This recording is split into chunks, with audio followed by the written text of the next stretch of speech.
And get it focused here. Anyways, working on some comets. Great fly for early season Chinooks. Give it a little peek here, see if it focuses. We use them in a lot of pocket water, a little fast water, those little tight spots where the salmon like to tuck into and the water temperatures get a little bit warm. And they excellent fly for that. But anyways, I'm overdue to do a little bit of a fishing, what's going on update. There's a lot to talk about. It is August. Fall is coming. So let's kind of give a little bit of a rundown of what's going on. First things off, we're just kind of winding down our trout season. Obviously it's August, so we're going to be, everything's with water temperatures, and which have been pretty good lately. And the Spring Creek fishing, the fishing's just getting tough, and the fish are laughing at us more than anything else. So we're, the trout season is kind of winding down for us, and we're still chasing some pike, we're still chasing some bass. We got some really nice surface activity often with the pike. But that's kind of what's going on, more of a warm water gig with the fishing. But more importantly, like I said, fall's coming. So the first thing I want to mention is the Spey casting clinic that we got coming up at the end of August. That's, if my memory correct, that's the August 26th, August 27th. It's the last weekend of August. The August 27th, the Sunday, we still have room in our Sunday casting clinic. So if you're interested in our Spey casting clinic, we got slots open for Sunday.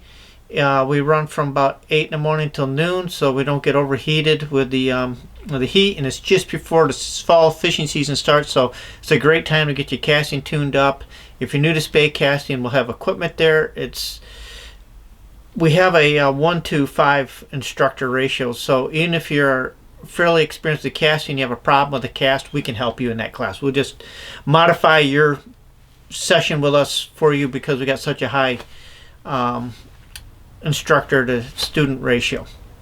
So it's very easy to do it. If you're a beginner, we can accommodate you. If you're an experienced caster with a problem, we can accommodate you. So we still have slots open for our Sunday clinic. It'd be me and Ricky be the instructors. So that's still going on. So we have room there. Also, we still have a few dates in early September, late October-ish, and even in between. We got some dates, a small handful of dates that are still available for the fall campaign. So if you're interested, and I think George and Rick might have some November dates too. If you're interested, contact us. We'll see what we can do for you. So, but those dates are closing up fairly quickly, so you want to be talking to us and see what we got available. I do know we have time available in the early to mid-September range, and we do have some dates available, and a few steelhead dates available in late October. So that's also going on. Now, what's going on with the fishing? The lake, what I think is going to happen in the fall. So I've been consulting. Imagine right here, I got my Magic 8 ball, but it's got a big crack in it and it's foggy. So I do the best I can with a busted, foggy Magic 8 ball. But what is going on is the boat fishermen, the charter guys out on the lake that are salmon fishing, are definitely having one of the best summers they've had in probably 10 years. So that tells me there's a lot of salmon out there. I mean, it's been very consistent, and they're picking up a lot of fish very fast. Part of that is just water columns have been good up until recently. We've had some storms recent, and what makes it interesting is the lake got stirred up, the water columns get stirred up, and these guys are still going out and they're hitting a bunch of fish really fast. So that means there's a lot of fish out there. And that could acclimate that we could be potentially seeing a very good run of salmon this fall. Hopefully that goes with the brown trout and the steelhead too, but the fishing's been so good, they've been totally focused on the Chinooks. So that leaves the steelhead alone. And they don't get buggered up. But anyways, with a lot of salmon out there, and taking into the fact that about 60% of our run, especially on the Salmon River, is wild salmon. And in the past, research has proven that we did reproduction census. What we did notice is that the early runs, the early mid-September-ish, were all primarily made up of wild salmon.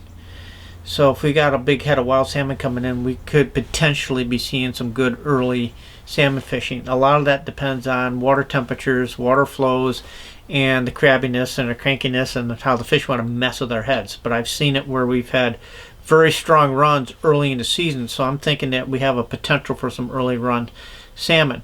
Now, keep in mind, I'm not expecting to see gangbuster runs knock our legs out from underneath us, but we have the potential to fish probably in the early part of September, and we're working for 1 to 3 fish, covering some water.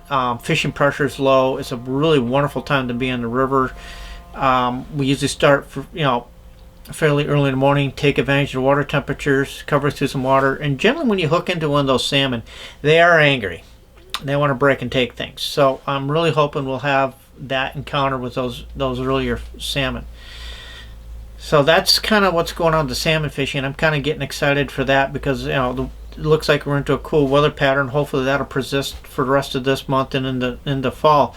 But even if you have some warm spells, it shouldn't be too bad. We've been having some really good rains, so it's not like the ground is dry. So you go out and things around here are just lush and green. So the groundwater is really high. The shallow springs are working. So it looks like we're going to have decent water flow this fall. So a good steady 350. I'm even hoping we'll see some 750s consistent flows. That'll be awesome. So it looks like I'm anticipating with everything a good salmon season. But I'll tell you for certain if we have a good one or not by January. So much can happen between now and then, but things look good. So I'm pretty excited about that. We'll see how the steelhead has been. We've had a couple of thin years on the steelhead, but the boats haven't been targeting them. So even if the numbers are low in the lake, they've been left alone, and that can usually result in some good runs this fall too. And of course, there's been some pretty decent brown, so hopefully that'll show up. Even though we've had a couple of tough brown trout seasons, hopefully it'll be more of a normal run. That'd be awesome. So things are looking pretty good for that. Like I said, we have some dates still available, and we have some time on our Sunday day and our Spey casting clinic. So that's what's kind of going on. I hope to see everybody on the river this fall. And one last thing while I'm thinking about it, we're with the YouTube channel and the videos, we're doing a lot of more. I'm going to put more time in just doing fishing tips, doing like little 10 to 15 minute videos on how to do something, a tip, how to handle a certain situation, and do some. So if there's anything you're interested in, like how to set up a rod or a presentation, how to fix something broke, like fix a fly line or something like that, put these in and just put it in the comments down below, and that'll give us, we can create a whole list of to-dos, because we like working off of your request. I know somebody once requested how to set up for Speys. I'm going to be doing one of those going into probably you'll see that come up later this month, just right around the Spey casting clinic time. I'll probably do a setup tip on setting up Spey rods. So a bunch of that stuff will be coming up. So if you have any ideas you'd like to see, put them in the comments. I'm going to be doing, especially in September, I'll be starting to be doing much more regular fishing tips videos, a couple of fishing videos. We'll be starting doing fishing reports. I try to get them up once a week. So hit that subscribe button, of course the bell icon right there. If you hit that bell icon, then when I post something it'll pop up and let you know what's going on. So that's kind of what's up. Like I said, August prep month, tying lots of flies, fixing lots of gear, and getting ready for the upcoming fall. So hope to see everybody in the river this fall. See you, folks. This is Jay at JPEG Guides and Lost River Fishing. We are a year-round fly fishing catch and release guide service. We fish the Lake Ontario tributaries, and then during the spring and the summer we also fish the inland trout streams, classic dry fly fishing. During the heat of the summer we will do the warm water fishing for bass and pike. If you're interested in any of our outings or have any questions, please feel free to email us at fish@lostriversfishing.com. Hope to hear from you, and if you have any questions, feel free to contact us.